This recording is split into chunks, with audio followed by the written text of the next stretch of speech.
flight boss, bitch. You know, for sure. You're now listening to the Mind of an Antares Moon. I'm the Archangel Uriel, and I'm here to carry out God duties and motherfucker responsibilities. And right now, we're going to talk about planets in the ninth house. Now, right now, we're going to get into a lot of higher learning, a lot of higher education, some wisdom. We're going to talk about some life experiences. You know what I'm saying? And we're going to go long distance travel right now within the mind. Now, we ain't going to talk about physical right now because it ain't always got to do with the physical. And, you know, the ninth house ain't even a physical planet. So, you know, a lot of times astrologers, when they talk about these houses, they relate these houses to a lot of physical things. And really, your only practical houses is the 2nd, 6th, and the 10th house. Those are your only practical houses. Like the 2nd house is planting the seed. The 6th house is working on that seed, nurturing it, watering it every day, working, creating it as a day-to-day basis. And the 10th house is the status of that flower, when seeing that flower blossom to become what it truly are. So right there, that's the only houses you really can obtain any practical things. And a lot of things in society right now that's tied to practical things are really things that's really shouldn't be practical in the first place, but it's only things we can tie to. So, you know, we really have to understand what's really going on. When we're talking about the 1st house, the 5th house, and the 9th house, we can only relate these things to we can only relate these things to how you see things and how you feel about things. Now, the 1st house is going to be how you feel about yourself and how you see yourself.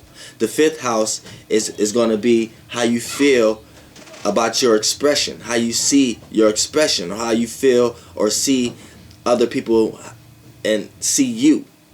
You know what I'm saying? As how you may put yourself in someone else's shoes to see how they see you. Then the 9th house is how you see and how you feel about everyone else. How you feel about someone else.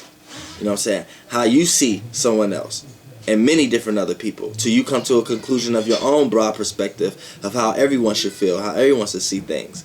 See, so that's more of an inside things of how to see the things that's external. You know what I'm saying? Your air houses is the 3rd, 7th, and 11th. You know what I'm saying? Your air houses is only dealing with air, communication, and thinking. You know what I'm saying? So it's how you communicate and think about practical things. You know what I'm saying? The 3rd house may be how you think and communicate about many different things. The 7th house is how you think and communicate about things on a one-on-one basis. The 11th house may be how you think and communicate from on a large perspective. You know what I'm saying? And the water houses is the 4th, 8th, and the 12th houses. And they're only dealing with the emotions and the feelings. You can't physically see those houses. You see what I'm saying? The 4th house may be emotions and the feelings, dealing with how to initiate its own emotions and feelings. You know what I'm saying? The 8th house may be how to transform your own emotions and feelings and have a desire to do so. And the 12th house may be how to connect your emotions and feelings with everyone else's emotions and feelings. So you can gain balance within your own life and live a balanced life within your own life and with others. You see what I'm saying? So it's a deep dynamic when we're really talking about the houses. And I need everyone and astrologers to understand that. So people are now out here getting confused, thinking that they have to do something in their 10th house because they 10th house is gonna do what makes them rich. No, nothing in your chart is specifically gonna make you rich. It's how you utilize the chart you already have that you can. And understand that getting rich, you have to understand that understand what is rich. It's a form of prosperity. And in this form of reality, a form of prosperity, they have it in money. And the entities that back the money is putting certain energies in it for you to pick up certain sigils and pick up certain things in your antenna, so you pick up certain energies to make you feel like this is more than what it is. So now you make it a value. So humans place money in their 2nd house. money is not naturally a second house thing. Like, money isn't anything. You know what I'm saying? The second house is values, how you relate to yourself and what you have and what you feel you have to offer. So a lot of times it's dealing with your self-esteem, and a lot of times it's dealing with what you have to offer. A lot of times that's supposed to be internal. That's supposed to be internal. You're supposed to feel like you have your talent. You have your inner yourself. You dig deep and you have yourself. You have yourself to offer to the world. But the world ain't got so left brain and so external. They done turned the second house into what material you have. You know what I'm saying? How much money you have. Oh, you value money? Oh, so since the second house is the house of values, if you value money, it has no choice but to be talked about relating to your second house when someone is doing your natal chart. You see what I'm saying? So, you see how things can get tricky when they don't have to be. But let's just talk about it. Let's talk about the ninth house, planets in the ninth house. Now, let's talk about the sun in the ninth house. Wherever the sun is at. Now, when we talk about the houses, this could be either you can be planning out these experiences, or you could be experiencing someone else doing this to you or in your surroundings. Now, the planets you play out is your basic signs in your natal. But we know that sometimes your degree may not land on the house, same sign house degree. So your sign may be ahead or before the house of your actual sign. You know what I'm saying? That you are in that planet. So when we talk about planets in the houses, we have to relate it to, this is just the planets playing themselves out. And we have planets that like to be in some houses and don't like to be in some houses. So it depends on which planet is in which house, what kind of outcome is going to happen. Now, when we talk about the sun in the ninth house, the sun illuminates, the sun brightens, the sun brings energy to it, brings attention to it, enlightens. So wherever it's at, it brings light to. So right here, with the sun in the ninth house, it brings light to your knowledge base, your wisdom base. So if you're a person who don't have a lot of knowledge, or may not be aware of consciously, especially dealing with the sun, if you're not consciously aware of a lot of things you should be, then it's going to be noticed. People may look at you like you're stupid or be dumb. But you're going to be known for that, because in some way, shape, or form, you're supposed to have a certain amount of wisdom and experience in this lifetime. Now, you're going to be naturally attuned to that. So either you're being taught or just learning from life. You're gonna have the energy and the vitality to extract wisdom from life in general. So even if you're not even that smart book wise, you're gonna be smart in life in general. Now, when I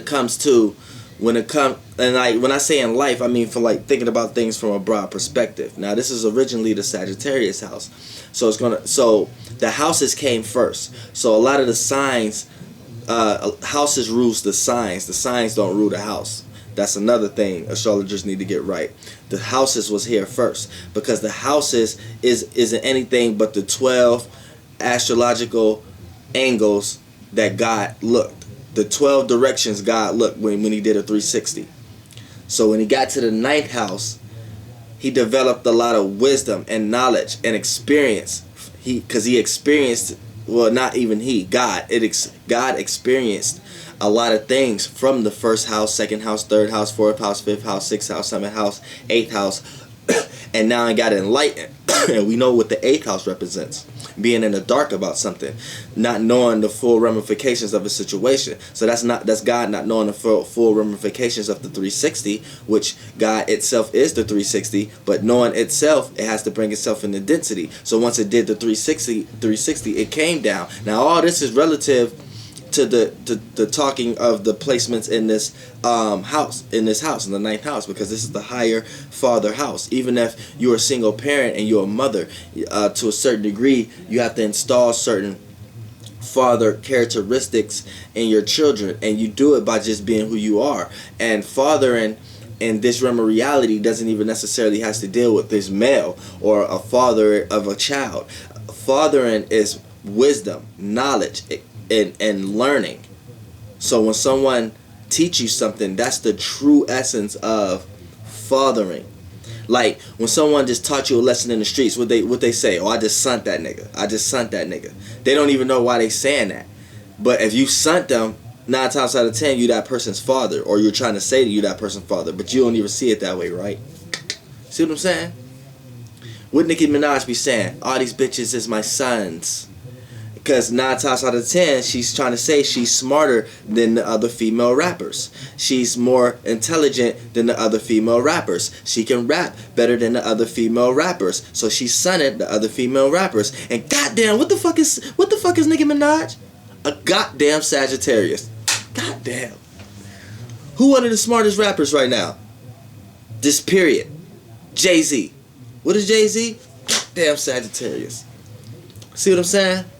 So they're going to play out a lot of ninth house traits. It's not when you have planets in the ninth house, you're going to play out some Sagittarius traits. It's not when you have a lot of planets in the eighth house, you're going to play out Scorpio traits. No. You're going to play out eighth house traits. It depends whatever sign you have there. I have Pisces in the eighth house. So my Pisces play out eighth house traits. See what I'm saying? My eighth house plays out in Pisces traits.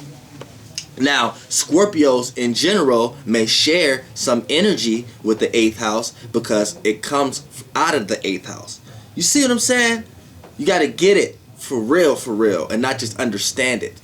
Now, when we talk about the sun in the ninth house, it illuminates. Now I could talk about this because I have the sun in the ninth house, so it brings enlightenment too. So you're either going to be the teacher or you're going to be the student, and they go simultaneously, because if you're a teacher, you had to be taught at one time, and to be taught at one time, there had to have been a teacher at one time. So you know what I'm saying? So it goes hand in hand. So no matter what realm of reality you're in, this is what your life is predicated on, and you're going to want to gain experience. You're going to experience life when things that you're consciously aware of, because that's dealing with the sun, things you're consciously aware of. This is things that you're going to want to, in this case, learn about, gain wisdom about. You know what I'm saying? Like if the sun was in the eighth house, you're going to want to be consciously aware about things that's in the subconscious realm. So you're going to want to leave a lot of things in the dark. You're going to not want to be consciously aware of what's right in front of you. When it's in the 10th house, you're going to want to be consciously aware of how people see you. You know what I'm saying?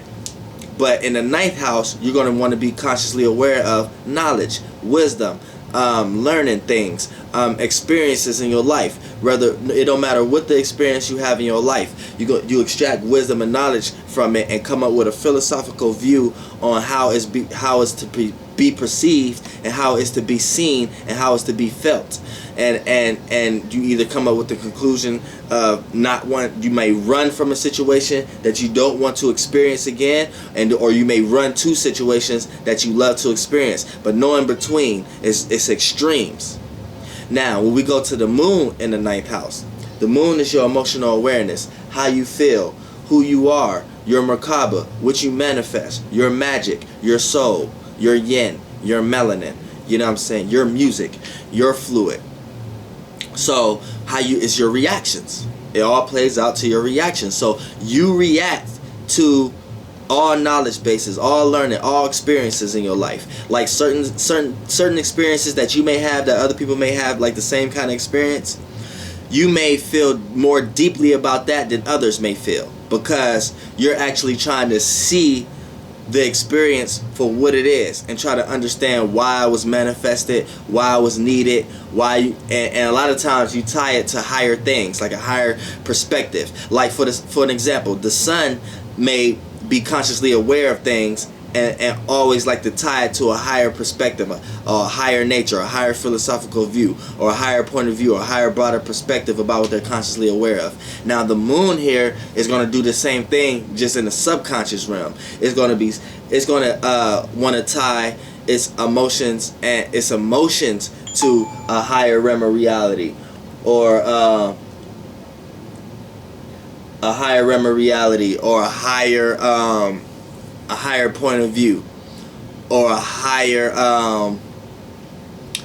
philosophical view. Like you're gonna feel inspired when you're learning, or you're gaining wisdom, or being enlightened, because that's the 9th house also, the enlightened house. Now, so when the sun here, a lot of times too much enlightenment could play out like a person to think they know it all. So it's going to have to do to other planetary alignments to kind of tone that down. You know what I'm saying? Like me, I won't lie. I might think I know it all sometimes because I have the sun here too. Now with the moon here, you may feel that way.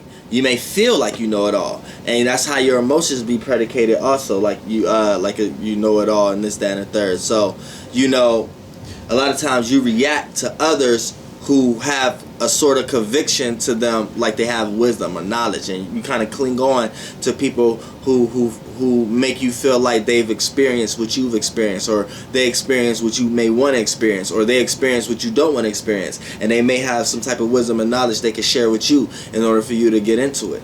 Now, also, you're going to feel emotionally uncomfortable when you're around people who's down all the time, because right here, this is the moon going up. So is the moon is your emotions and the feelings, and it's being placed in the house of optimism and broad perspective. So now your feelings and emotions is always always optimistic, always looking to the higher, broader outlook of something. You know what I'm saying? The higher perspective of something. So these people, it's going to be hard for these people to be down. Just like the sun, it's going to be hard for these people to look down, even if they're down in the inside. Now, and it's this way, and vice versa for the moon. It's going to be hard for these people to feel down in the inside, even if they look down on the outside. See what I'm saying? Now, when we have Mercury, now Mercury hates to be here because Mercury has to put meaning behind everything it's extracting. So Mercury is knowledge, wisdom. I mean, Mercury is how you think, analyzing, how you communicate. So right here, it's the thinking process. So when it's in the ninth house, it's thinking real hard and analyzing real hard about the broad perspective, about all literatures, about all languages, about spirituality. And instead of thinking about spirituality and feeling it as an expression, it's too busy trying to analyze higher educations, analyze spirituality, analyze it, and think about it. And a lot of times spirituality don't have no lineage type of direction to it. It's kind of more round. It doesn't have a point of view. That's why religions on earth doesn't play as one point of view. There's many different religions. There's many different point of views. And when we talk about the ninth house, when we got Mercury here that like to do crossword puzzles and like to do things like that and analyze and see how things work, you can't actually see how these things work. They're just here for us to analyze it in the first place. So, you know, Mercury can kind of get shifty, but right here, the good thing about it is Mercury can learn languages, can learn different languages real fast, could pick up different concepts real fast, different other people's concepts of broad perspectives of things real fast. It may not pick up one and perceive one of its own, but it's able to understand someone else's full-heartedly.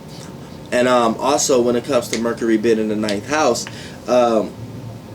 these people, when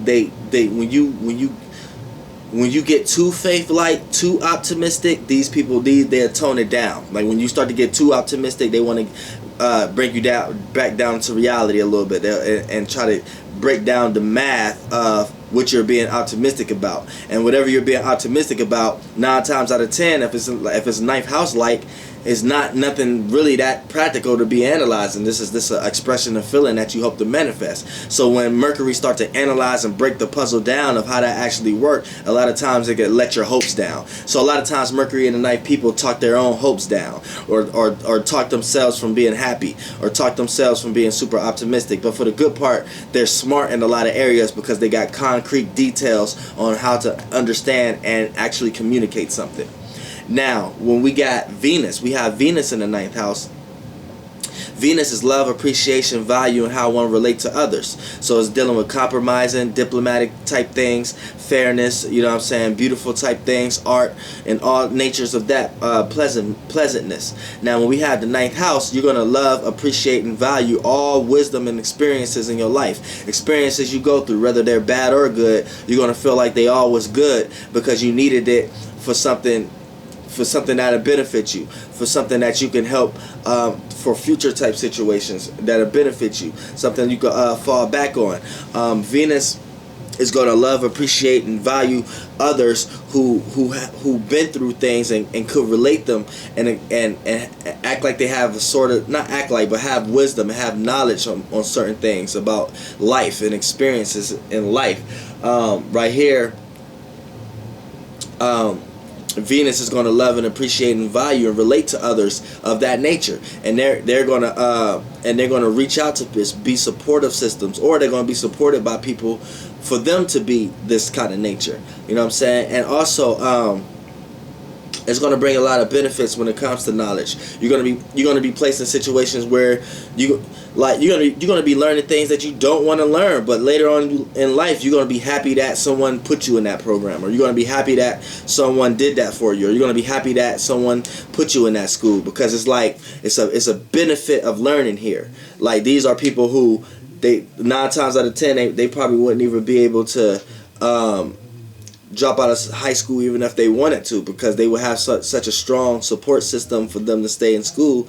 You know what I'm saying? But not to say other planetary alignments, because everybody can drop out, but I'm just saying for this placement it is going to be an impact more than any other placement, because Venus is here and it's supposed to bring love, appreciation, and value to all education matters of things of that nature, and how you're learning, and broad perspective of how you see things. And you're just going to have a love for the world, love for all races, love for all perspective, love for all religions. And you may even have a strong desire for your own, to a certain degree, that you could get judgmental to others who don't appreciate and value your way of seeing things. Now that's the bad side about it, but the good thing about it is you're still going to love others. This is those Venus in the 9th house, is those old church ladies who can talk about everybody in the church, but they heart still blessed with God. You know what I'm saying?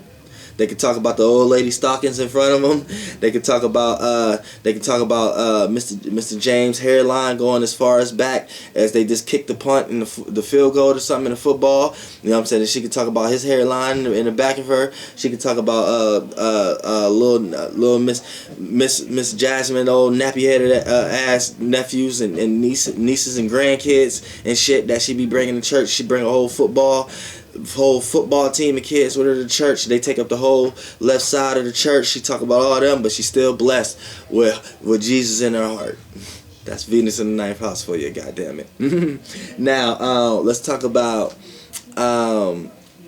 Jupiter. Now, Jupiter loves to be here. Now, I have Jupiter here also, but I have Jupiter on the cusp. So my Jupiter is technically 10th house, but it's technically 9th house also. So I have a light and dark side aspect. So people who have planets on the actual borderline degree of the house, the planet, you have to look at both planets' houses. Like, for an example, my Jupiter is 6 degrees Taurus. My 10th house is 6 degrees Taurus. So, like, the degrees of my 10th house is 6 degrees Taurus. So, a lot of charts may show that my Jupiter is in the 9th house, which is my 9th house is Aries.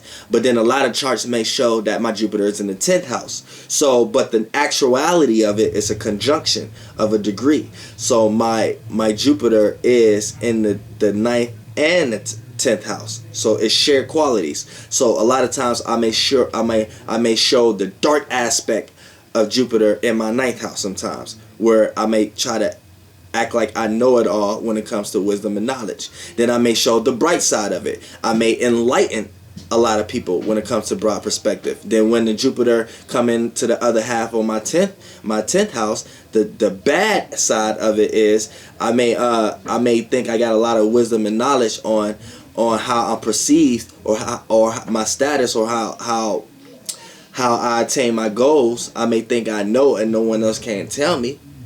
But then the good thing about it is I have a lot of knowledge and wisdom on how I'm being perceived when I express myself, or when I do accomplish something. I have a good idea on what I set out to do, and I have a good idea on how to accomplish that. You know what I'm saying? So I have a good idea, good wisdom, good knowledge on how to experience and accomplish that. So that's the light. You see, that's the light and good. But let's just talk about it being in the 9th house. Now, when we talk about Jupiter being in the 9th house, these people have a lot of wisdom and knowledge when it comes to wisdom and knowledge in general. So it's like when it comes to these people, always try to outdo the teacher. They try to teach the teacher. They try to question the teacher. They try to say, okay, yeah, teacher, you teaching me this math problem, but why do we need math in general? And then you're going to want to hear that question out of a teacher. You know what I'm saying? And a lot of times also, when it comes to Jupiter, being in the ninth house, there's going to be a lot of experiences in your life drawn to you of people who try to tell you what to do, or people try to be an authority figure over you, or you feeling like you don't know as much as you should know, or others coming into your life making you feel like you don't know as much as you do know. And then it's going to come to a threshold in your life, to a point that you come to a certain degree. You're going to come to a conclusion in your life that you have to come up with your own philosophical view of seeing things, to the point that it doesn't matter if you're wrong or right in a situation. You're able to be accepted with yourself and not feel down because you don't know something. You're able to see it like, I didn't know about that because I didn't need to know about that. Know well, you know what I'm saying, and able to have an optimistic view. And that's really being smarter than anybody right there. That's having more wisdom and knowledge than anybody, because really nobody know everything. I don't care how much books you read amongst one subject. That subject itself could be at void and be purely irrelevant to all existence 10 years from now. So you know what I'm saying? It really doesn't matter. You know what I'm saying? So that's the true knowledge, and that's the true way ninth house is going to try to teach here, and especially with Jupiter here. Now when we have Saturn, we have Saturn here.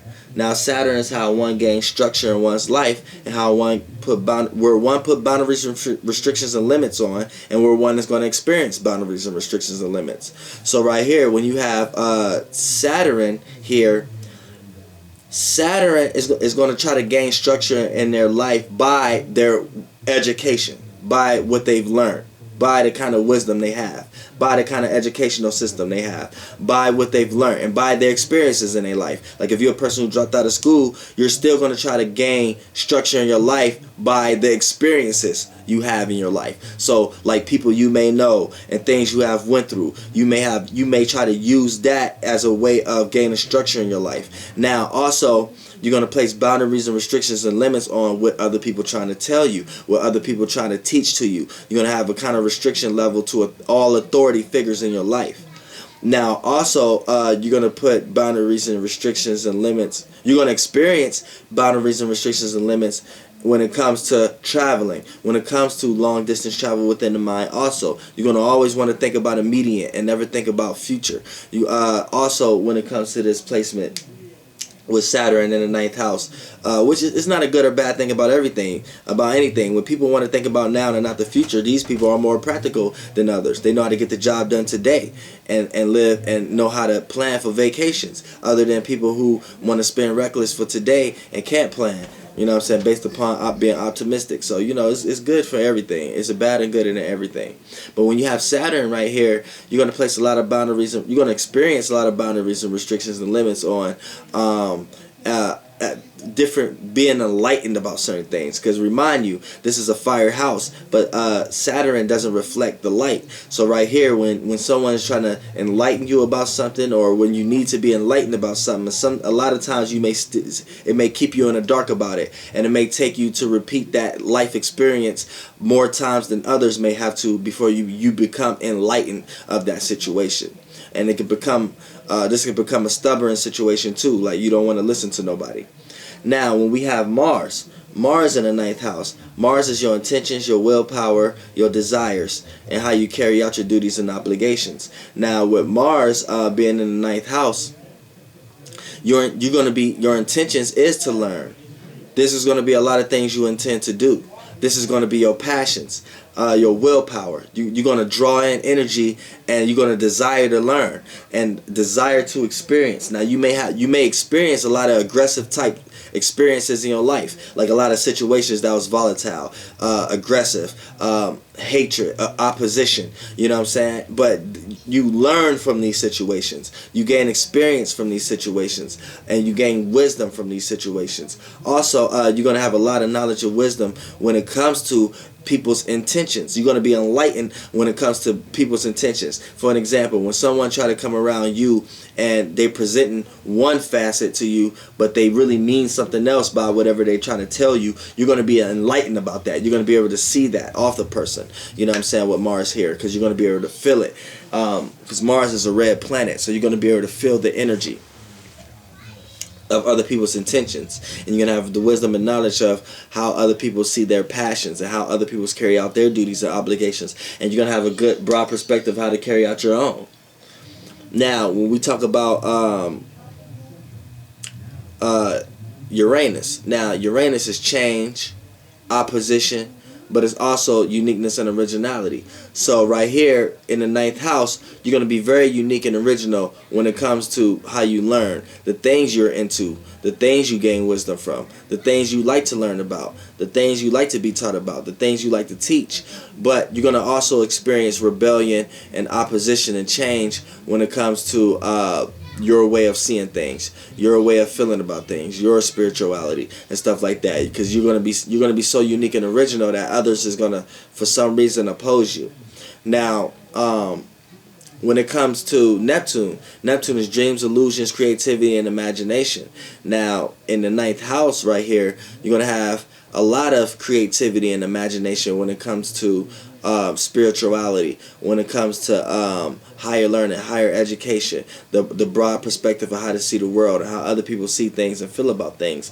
But also, you can tie illusion to it. Also, you could dive into a dream so much that you start to create illusions around and not see things clear in those realms of reality as far as spirituality and stuff like that. But your dreams is going to be highly enlightened. You're going to have enlightened dreams, and your creativity going to be enlightened. Now, when it comes to Pluto is deep transformation, deep desire. Everything of Mars on a deep scale, and it's transformation. So right here with Pluto in the 9th house, you're going to feel the need to always have to transform what you believe. Always feel the need to transform how you see things. Always need to transform how you feel about things. The broad perspective about things. You're going to have a deep desire to understand the broad perspective about things and how to see things. You're also going to deeply have intentions on experiencing in life, like all experiences. Like you're going to be the one pushing experiences on other people, or people are going to be pushing heavy experiences on you just for the sake of experiencing, just for the sake of gaining knowledge out of it. So these are your daredevils. These are your people who are accident prone. These are your people who are danger sighted. People who like sticky type situations or walking on the edge to a certain degree, just to gain the feelings out of it and a broad perspective of how to see what's actually going on of the situation that they're in. And that's the planets in the 9th house.